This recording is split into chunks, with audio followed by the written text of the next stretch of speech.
From Kern Government Television, welcome to this week's Kern County Board of Supervisors meeting, originating from the County Administrative Center located at 1115 Truxtun Avenue, Bakersfield, California.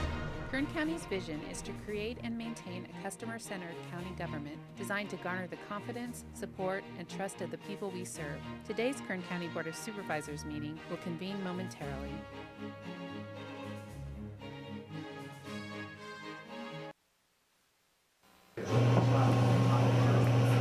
Board to reconvene. Good morning, everybody. Madam Clerk, please call the roll. Supervisor Gleason. Here. Supervisor Scrivener. Here. Supervisor Maggard. Supervisor Couch. Here. Supervisor Perez. Here. Great. We're going to start this morning off with a salute to the flag led by Deputy Sheriff Darren Wonderly, Kern County Sheriff's Office. And please remain standing for a moment of prayer, silence, meditation. Good morning. Please salute. Pledge. I pledge allegiance to the flag of the United States of America and to the republic for which it stands, one nation, under God, indivisible, with liberty and justice for all.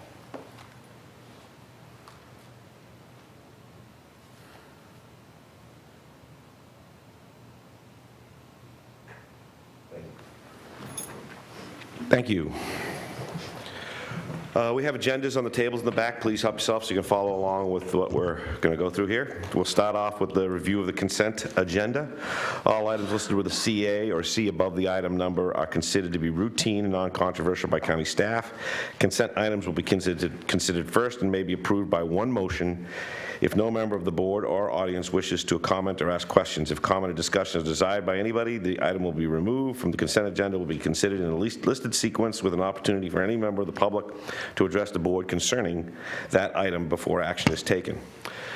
So on page 2 under public requests, item number 1 under appointments, items number 2, item number 3 will be withdrawn from the agenda and will not be considered today.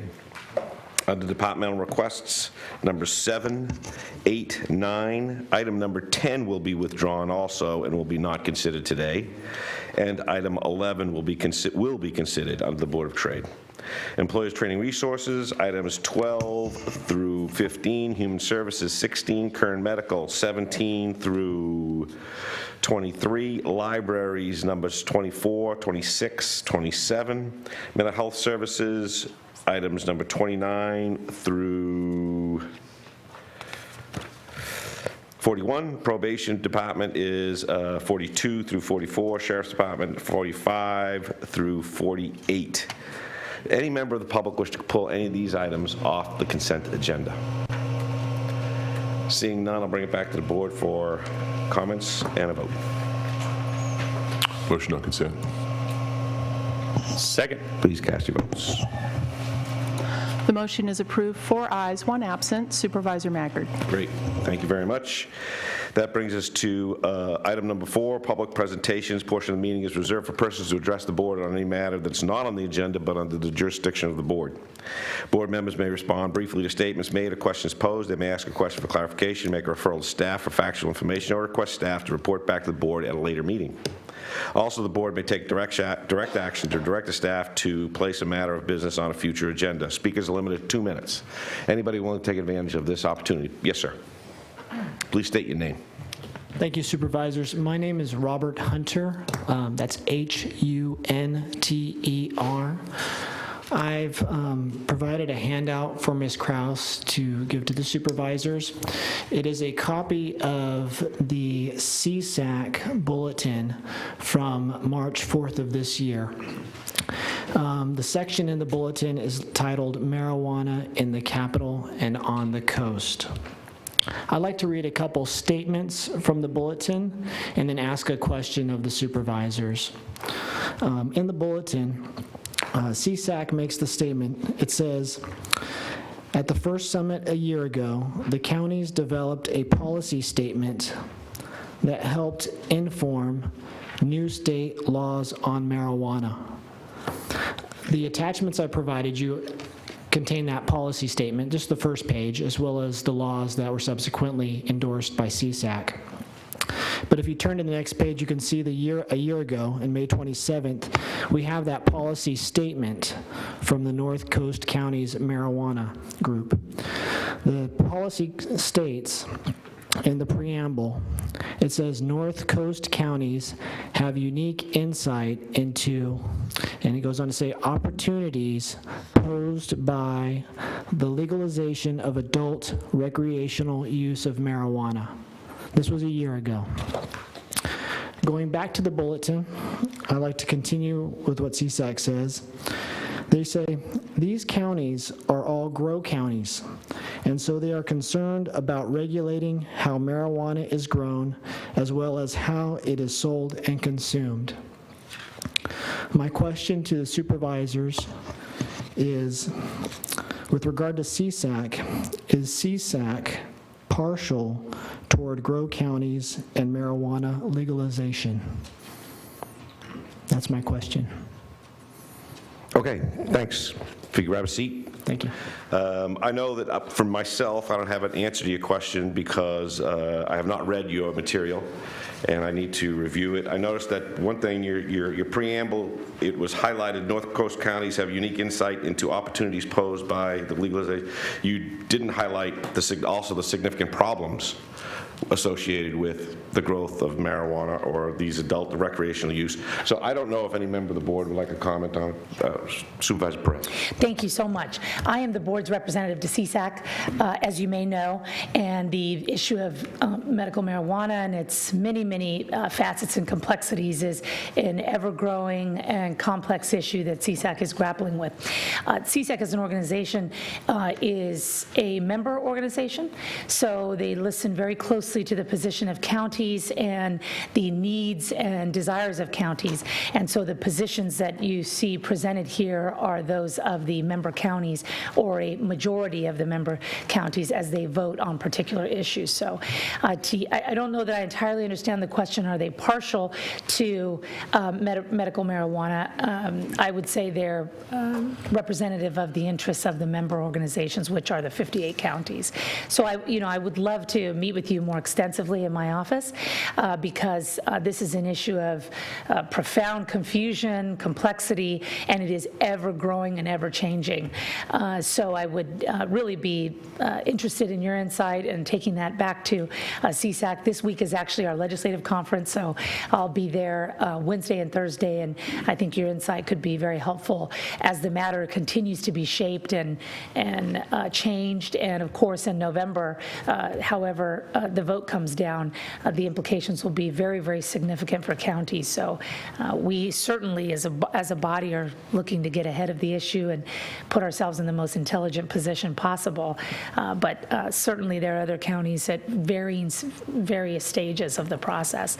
And so CSAC pays attention to the member organizations and tries to be responsive to what is the majority of how the caucuses vote. So if you wouldn't mind providing your contact information to Mr. Nylon, he's our CAO, then I would, my office will contact you and we can sit down, and I'd love to hear from you. That'd be terrific. Thank you. Thank you, Supervisor Perez, and thank you, Mr. Hunter. Any other public presentations? Okay, moving on. Board member announcements. Okay, moving on to departmental requests. Aging Adult Services request to accept grant from Pacific Gas and Electric in the amount of $30,000 for the Cooling Center program. Mr. Murillo, I know you're here.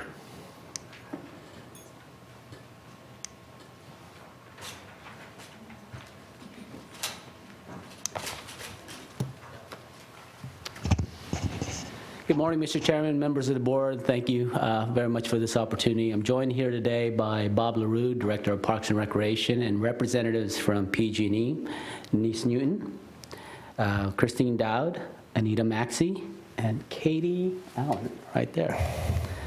I'd like to take this opportunity to thank PG&E for this grant. Since 2007, PG&E has provided this grant, which has allowed us to open and operate our cooling centers. Without this grant, we truly could not operate these cooling centers, so it's really essential that we get it each year. Last year, we were able to add 2 more cooling center sites to Kern County, one in Ridgecrest, one in Bakersfield, bringing the total number of cooling center sites to 15. This grant allows us to not only pay for staff of Parks and Recreation demanded centers, but also the food, games, and just the water that we provide at the cooling centers which people enjoy. It also pays for transportation to the cooling centers through services like Get a Lift and Kern Regional Transit. This cooling center is such an essential part of our organization, such an essential part of our community, because so many seniors, disabled adults, and families utilize these cooling centers. I'd like to take this opportunity to thank Bob and his staff, particularly John Coe, who works behind the scenes.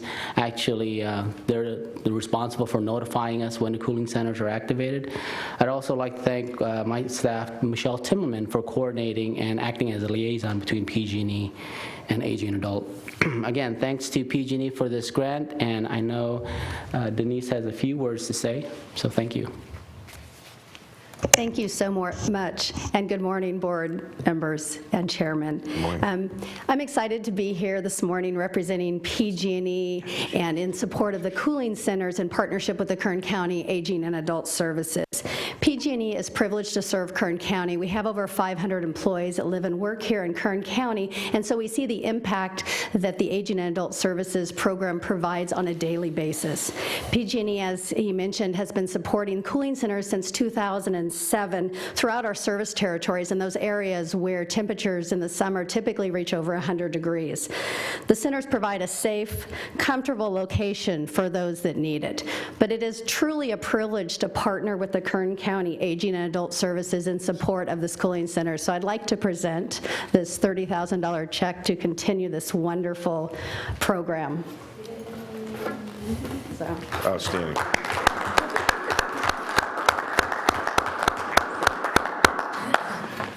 We can have a picture move right up in front here. Get a really good picture right up here. Thank you for letting me come back here. There you go. 1, 2, 3. Thank you for letting me come. Thank you. Thank you so much. Thank you. Enjoy your trip. Thank you. Thank you. Outstanding. Thank you, PG&E. Can I say something, Chair? Please do. Thank you so much.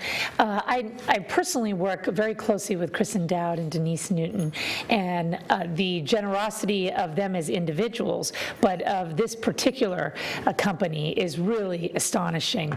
And I feel like we're running to each other all the time at incredible events through my district and through this county, where you are investing into the lives of people that are here.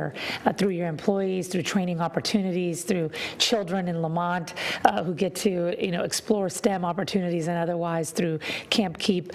I am really, really so grateful for your continued generosity, and not only from the company's perspective, but also in your own personal capacity. So I really, really just appreciate you so much, and thank you for always thinking of the people in this county that really, really benefit tremendously from your generosity. So thank you. Okay, we're going to open it up for public comment. Anybody in the public would like to comment on this issue? Seeing none, I'll bring it back to the board. Look. I'll make a motion to accept. Second. And I just want to make a comment that PG&E has always been a class operation from first time I started working with them. Thank you very much for what you do. Please cast your votes. The motion is approved. 4 ayes, 1 absent. Supervisor Maggard. Great. Not that Supervisor Maggard is absent, but that we passed the vote. That brings us to, on the library, item number 25. A request for approval for a mid-year capital asset acquisition of 1 microfilm scanner in the amount of $13,000. Ms. Kerr. Good morning, Chairman Gleason and members of the board. The library would like to ask your approval to purchase a microfilm scanner. We have one scanner that is functioning right now that was donated to us several years ago by the foundation. Our others are of a vintage that I haven't seen in years, and they are no longer repairable. There are no parts that are available to repair those scanners. So if our one scanner that we have goes down, we're out of luck, and we have a lot of people who use those every day to access obituaries and other news articles for the past 100 years that are on microfilm. Thank you, Ms. Kerr. Open it up for public for, if you grab a seat, please. Open up public comment. Seeing none, I'll close public comment, bring it back to the board. Move approval. Good. Please cast your votes. Motion is approved. 4 ayes, 1 absent. Supervisor Maggard. Brings us to item number 28 under the Mental Health Services Behavioral Health Board 2015 Annual Report to the Board of Supervisors. Mr. Walker and Ms. Steele.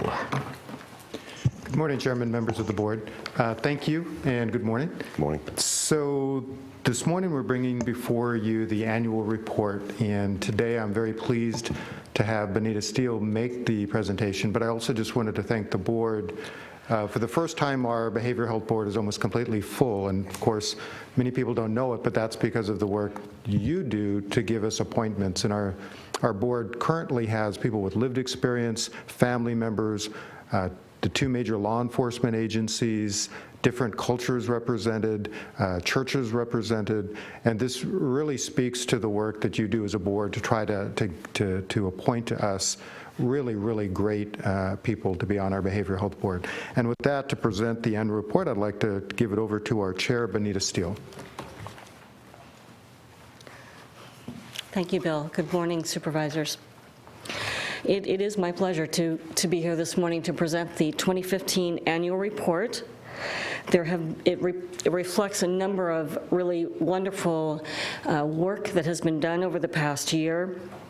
Just some of those items include the Mental Health Sustained Treatment and Recovery, or STAR Court, the Assisted Outpatient Treatment Program for those who cannot or will not utilize mental health services, the Crisis Intervention Team that supports both officer and consumer safety, as well as serving AB 109 participants in order to reduce incarceration, homelessness, and psychiatric services through in-custody and outpatient services. On the substance use disorder system of care, the submittal of the drug Medi-Cal waiver would expand services in residential, case management, assisted treatment, recovery services, and provide a 24-hour phone service. In addition, the system was awarded a Drug-Free Communities grant that supported the Kern Stop Meth Now Coalition, which resulted in 14 major events throughout the county and resulted in training over 700 people on beverage service addiction and suicide prevention. In addition, CalWork services were continued to expand, as well as adolescent treatment in the Ridgecrest area. Next year, there are even bigger issues to take on, and this work is supported by the committees of the Behavioral Health Board, including Adult Treatment and Recovery Committee, whose next year's focus is going to be on substance abuse issues, law enforcement preparedness, conserved clients, and improved PEC unit services and family engagement.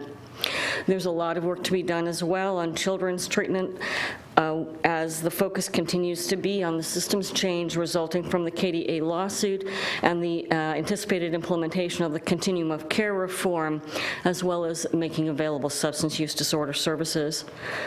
The department has also initiated its housing plan, and they've hired a new housing coordinator. So we expect to see big changes in that arena, as well as with the addition of some flexibility in MHSA dollars and a new bill for No Place Like Home. Squeak helps ensure that we remain with a focus on quality services and access to care in a timely manner through its external quality review and its data notebook and focus on cultural competency. So I just wanted to summarize for you some of the really key and important work that's being done both at the department level as well as at the Behavioral Health Board level, and to let you know that we are committed. We feel there's a lot more work that can be done in this next year. So thank you for this opportunity and for receiving our annual report. Thank you. Thank you, Ms. Steele. I can't tell you how impressed I was in reading your pamphlet for the past couple of days and seeing such a program blossom and succeed and moving in a direction by sheer force of will and sound managerial practices. I'm just utterly impressed with the work that you and your team have done on this. So thank you very much. I'm going to open it up for public comment and any other thoughts. As everybody, I don't know if you've all read this, but if you've read this, if you haven't, please do, and then you'd certainly have some comments to make. Seeing none, I'll bring it back to the board for comment, consideration, and a vote. Motion to receive and file. Second, and thank you for your dedication and continued hard work. Please cast your votes. Motion is approved, 4 ayes, 1 absent. Supervisor Maggard. That brings us to the end, and I'm looking for a vote to adjourn to closed session. So moved. We're closed.